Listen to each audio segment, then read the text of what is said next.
Welcome to another edition of FH&P Lawyers Law Talks, and I'm Clay Williams, and with me are a bunch of yahoos.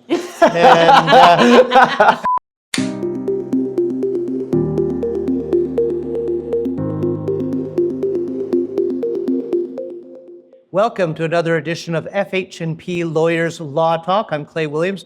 I'm a partner at FH&P, and with me is Tanvir Gill, who's just back from mat leave. Welcome back. Thank you. But was I really ever gone? Well, you know what? We missed you terribly, so I'm glad to see you're back. And also with me is Shane Gardner, an associate who's also been almost a regular on this show. Yeah. So welcome, Shane. And we've got a really interesting show for you today. We're trying to push that we've got a construction law group at FH&P and some of the cases that we've done. And Shane's done a really interesting one. Now, the theme of this show is what happens if you are operated as a company, but you don't disclose that in your contracts. And Shane's just had a really interesting case about that. Yeah. So it was in the context of a residential development project. The scope of work was largely related to a retaining wall.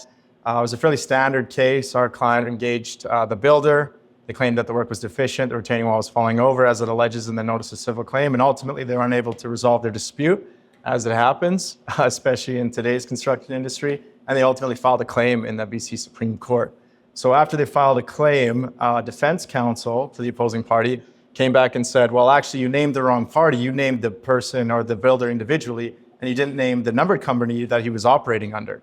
And we said, well, how are we supposed to know? It's in none of the materials that he's a numbered company, and the dispute sort of arose from there. And I guess I wanted to pause there and just talk about the consequences of this, because this was a numbered company that had nothing. Yeah. So if you were to pursue the litigation win against a numbered company, you'd have nothing. And you get a dry judgment. Yeah, so, and people do that on purpose, right? I mean, everyone has a little bit of fear in there about dealing with the shell company. So the way the legislation is set up is there's certain requirements that you have to satisfy in order to avail yourself of that limited liability protection that a numbered company affords. And one of those is identifying yourself in your advertising, in your... And not just a number, any company. Right.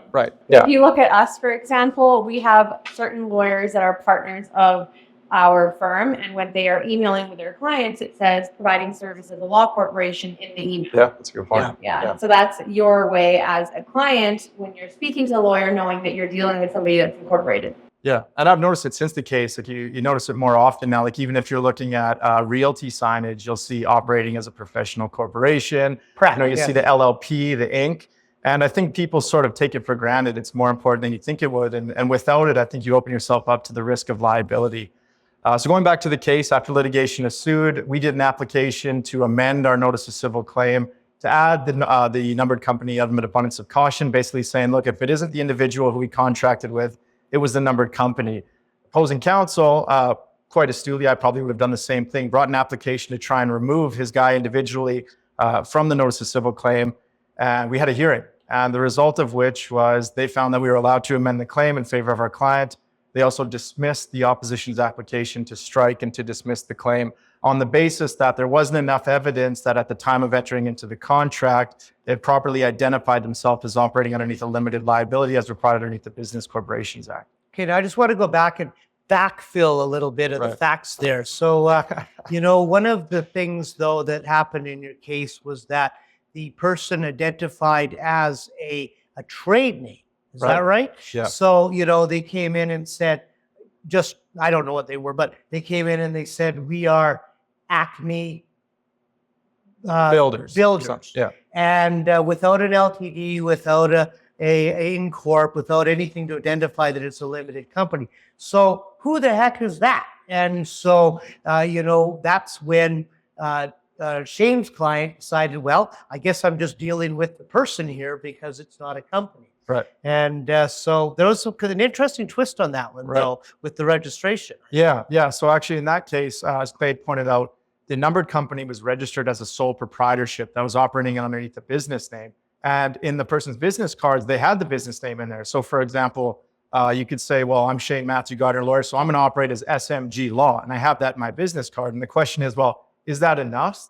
Does that really allow the public to know that you're a limited liability company or you're operating as someone other than yourself?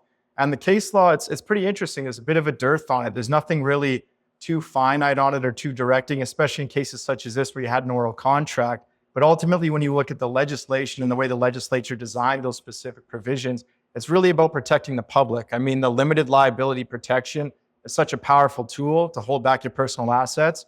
They make an obligation or an onus that in order to avail yourself of that protection, you have to let the public know, well, I'm operating as someone different, and that someone is or may be a corporation, and they might not have the same assets you might think I have, so you better make it known to them ahead of time. Otherwise, a court could find, well, if you didn't, despite the fact that you are operating as that numbered company, we're still going to find you personally liable. And that's exactly the point that I think we should make sure our listeners understand is you've got to identify yourself as a limited company at the time the contract's made. It's not enough, and we see this all the time, where Acme Builders enters into a contract, and then later on it's Acme Builders Ltd. Right. And what is the risk of that? You can lose your house. Yeah. You completely might lose the advantage of limited liability. I think what's hard is a lot of people think they can self-incorporate or they can have a DBA and do business as a certain name, but they don't actually understand the structure. They don't understand the difference between being incorporated, a limited liability company, operating as a sole proprietor, and how and where your personal assets are going to be up for grabs if something happens. So if you're not sure of what your structure is, of how you've incorporated or how you should be presenting your loan as a business, you need to call a lawyer.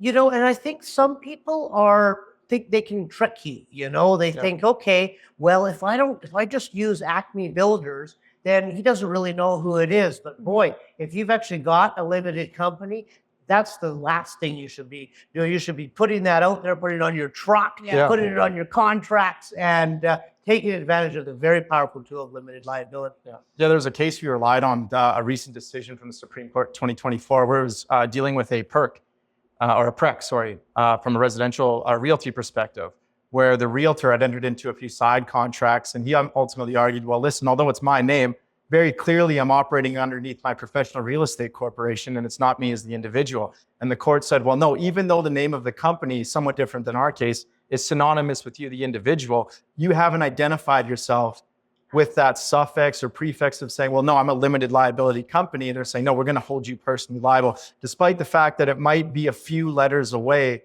I mean, the importance is still there. I think everyone incorporates to protect their personal assets. The biggest takeaway here is that if you don't follow through with the other requirements, I mean, the buck doesn't really stop there. You might not get the protection that you paid for. Yeah, exactly.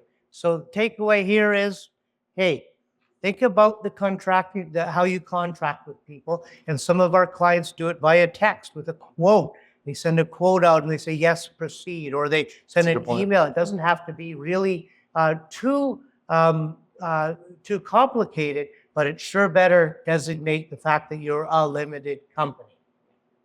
All right. Thanks. See you next time.